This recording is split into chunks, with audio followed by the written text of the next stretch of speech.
Hello everyone, कैसे हैं आप सभी? आई होप कि आप सब अच्छे होंगे। तो वेलकम टू हाई स्टडी।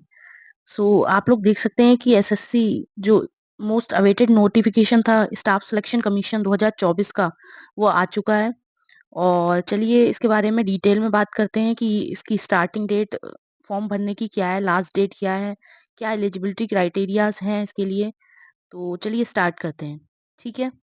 तो इस नोटिफिकेशन में दे रखा है आपको कि आपका जो सबमिशन है ऑनलाइन एप्लीकेशन का, देखिए date for submission of online applications वो 24 जून से 24 जुलाई तक है। 1 महीने का आपको टाइम दिया गया है। लास्ट डेट क्या है? 24 जुलाई है। और कब तक आप फॉर्म भर सकते हैं? रात 11 बजे तक। ठीक है। Last date and time for making online fee तो वो 25 जुलाई तक है। और आप 11 बजे तक अपनी फीस जो है वो सबमिट कर सकते हैं। ठीक है। फॉर्म फिल करने की क्या है? 24 जुलाई। और पेमेंट करने की लास्ट डेट क्या है? 25 जुलाई। ठीक है। और अगर आप करेक्शन के लिए भी इसमें लिखा हुआ है, करेक्शन के लिए क्या दिया हुआ है? 10 अगस्त से 11 अगस्त तक आप 11 बजे तक करेक्शन कर सकते हैं अगर आपकी फॉर्म में कुछ गलती हो जाती है तो। ठीक है। अब बात करते हैं कि इसका एग्जाम कब कंडक्ट कराया जाएगा। तो टीयर 1 की अगर बात करें, ये अभी टेंटेटिव शेड्यूल है, ये भी चेंज हो सकता है। बट नियर बाई यही डेट्स आएंगी, सितंबर अक्टूबर 2024 तक आपको टीयर 1 जो है वो कंडक्ट कराएगा जाएगा। ऑनलाइन, बेसिकली ये ऑनलाइन एग्जाम है, ऑफलाइन नहीं है, तो इसलिए इसमें लिखा हुआ है कंप्यूटर बेस्ड एग्जामिनेशन। अच्छा, टीयर 2 की बात करें तो ये दिसंबर 2024 तक टीयर 2 भी करा लेंगे। ठीक है। चलिए आगे चलते हैं। अब इसमें मेन क्या है कि इसमें कई पोस्ट दे रखी हैं। आप अपने अकॉर्डिंग और अपने एज के अकॉर्डिंग इसको फिल कर सकते हैं। ठीक है। Now moving to educational qualification. देखिए, आप सबसे पहले मैं बात करूंगी वैकेंसी इस बार कितनी आई है। तो ये वैकेंसी जो है वो टेंटेटिव है। 17,727 वैकेंसीज हैं और ये टेंटेटिव है, ये बढ़ेंगी अभी। ठीक है। चलिए आगे मूव करते हैं। ये सब चीजें तो देखिए, एज लिमिट की अगर बात करें तो अलग अलग पोस्ट के लिए अलग अलग एज लिमिट है। ठीक है। देखिए, अब क्या है, कैटेगरी वाइज रिलैक्सेशन भी है एज में। SC ST अगर आप हैं तो 5 साल का रिलैक्सेशन है एज में। OBC के लिए 3 साल का। और अगर आप मतलब फिजिकल हैंडीकैप है तो अकॉर्डिंग टू दिस, और एक्स सर्विस मैन है तो अकॉर्डिंग टू योर चॉइसेस यहाँ पे एज रिलैक्सेशन है। ठीक है। चलिए अब मूव करते हैं नेक्स्ट चीज पे। देखिए, आपको ये ब्रीफ में थोड़ा-थोड़ा बताया गया है, बट आप फॉर्म फिल करने से पहले एक बार नोटिफिकेशन ज़रूर चेकआउट करिए। ठीक है? इसमें तो मैं मेन-मेन चीज़ें बता रही हूँ कि क्या-क्या चीज़ें हैं, क्या-क्या चीज़ें क्रूशियल हैं, किस बेसिस पे आप फॉर्म फिल कर सकते हैं। स्टार्टिंग डेट क्या है, लास्ट डेट क्या है, इन सब चीज़ों में। ठीक है? अलग-अलग पोस्ट हैं। देखिए, अगर हम बात करें तो एसेंशियल एजुकेशनल क्वालिफिकेशन की, तो जूनियर स्टैटिस्टिकल ऑफिसर जो हैं उसके लिए बैचलर डिग्री होनी चाहिए आपकी किसी भी सब्जेक्ट से, रिकॉग्नाइज्ड यूनिवर्सिटी से। और आपके पास मैथमेटिक्स होनी चाहिए। ठीक है। At least 60% marks in mathematics in 12 standard. आपके 12वीं में जो है वो 60% मार्क्स मैथमेटिक्स में होने चाहिए, तभी आप जूनियर स्टैटिस्टिकल ऑफिसर्स के लिए क्वालिफाई हैं। ठीक है। Now moving to next one. और या फिर क्या होने चाहिए, आपकी बैचलर डिग्री जो है वो एनी सब्जेक्ट विद स्टैटिस्टिक्स। आपके पास एक स्टैटिस्टिक्स का सब्जेक्ट एज अ सब्जेक्ट होना चाहिए बैचलर डिग्री में, तब आप इस पोस्ट के लिए एलिजिबल हैं। Now moving to next one. देखिए, इसेंशियल क्वालिफिकेशन की बात करें तो इसेंशियल क्वालिफिकेशन आपकी बैचलर डिग्री तो होनी ही चाहिए। और डिजायरेबल क्वालिफिकेशन की बात करें तो अलग अलग पोस्ट के लिए हैं। तो एक पोस्ट ऐसी भी है जिसमें 1 ईयर रिसर्च एक्सपीरियंस चाहिए। ठीक है। तो वो आप अपने अकॉर्डिंग देख लीजिएगा किसमें क्या चीज नेसेसरी है। Now moving to next one. आप कैसे इसे अप्लाई कर सकते हैं? तो ऑनलाइन वेबसाइट पे जाके ssc.gov.in की वेबसाइट पे जाके आप अप्लाई कर सकते हैं। ठीक है। और अगर हम इस फोटोग्राफ की बात करें तो इसमें साफ-साफ लिखा हुआ है, for applying the candidate is not required to have a pre existing photograph of himself और हरसेल्फ। आपका पुराना फोटोग्राफ नहीं चलेगा। Applicant module has been design to capture a photograph of the candidate filling up the application form. ठीक है। नया होना चाहिए। ये नहीं बहुत पुराना कर दिया आपने, अपने बचपन का फ़ोटो लगा दिया, तो वो नेसेसरी नहीं होगा, वो आपका रिजेक्ट कर दिया जाएगा। For the purpose the candidate has to stand sit before the camera when prompted by the application module and follow instruction while capturing the photograph. Photograph capture करने से पहले आप इन इंस्ट्रक्शंस को ज़रूर फॉलो करिए। Find a place with a good light and plain background.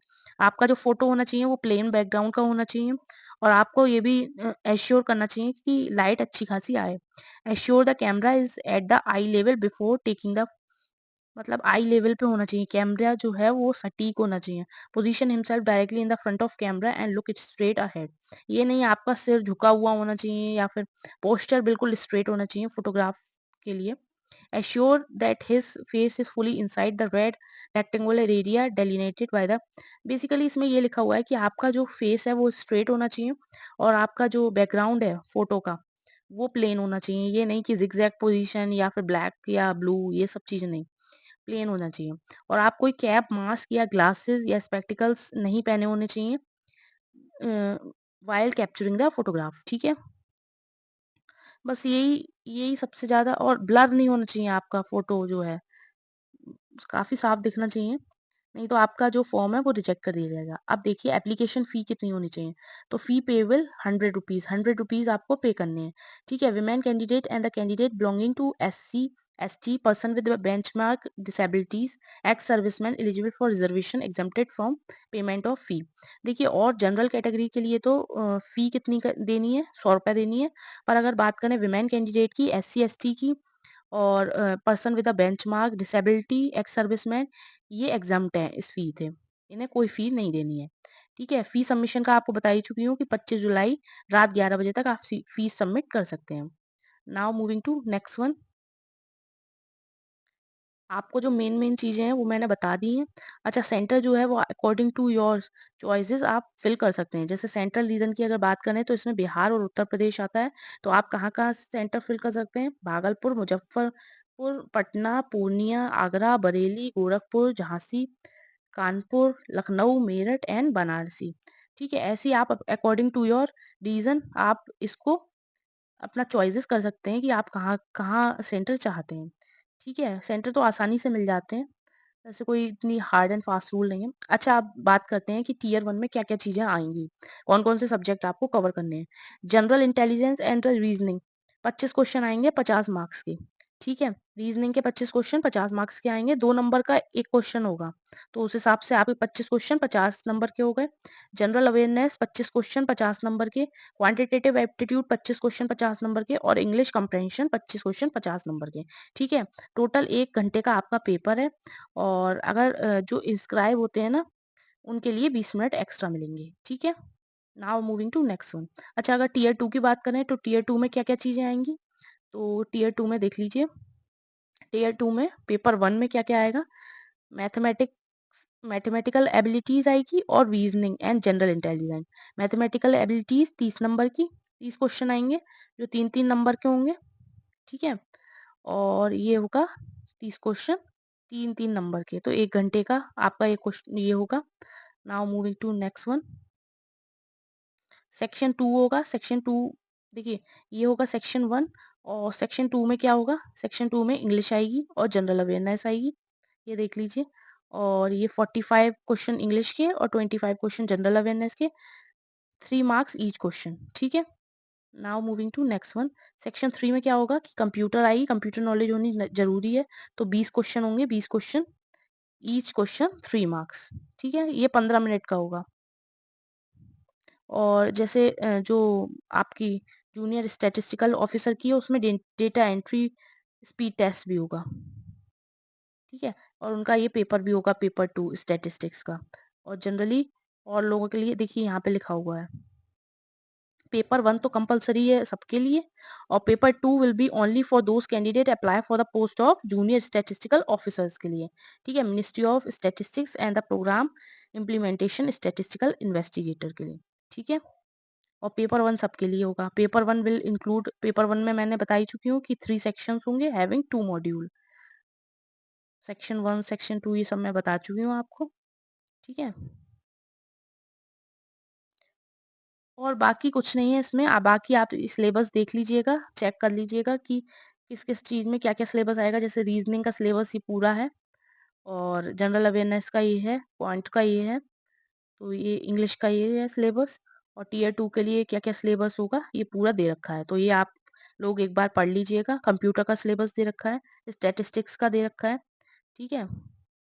ये syllabus पूरा दे रखा है और ये भी दे रखा है कि जैसे आईडी कार्ड कौन-कौन सी है ज़रूरी।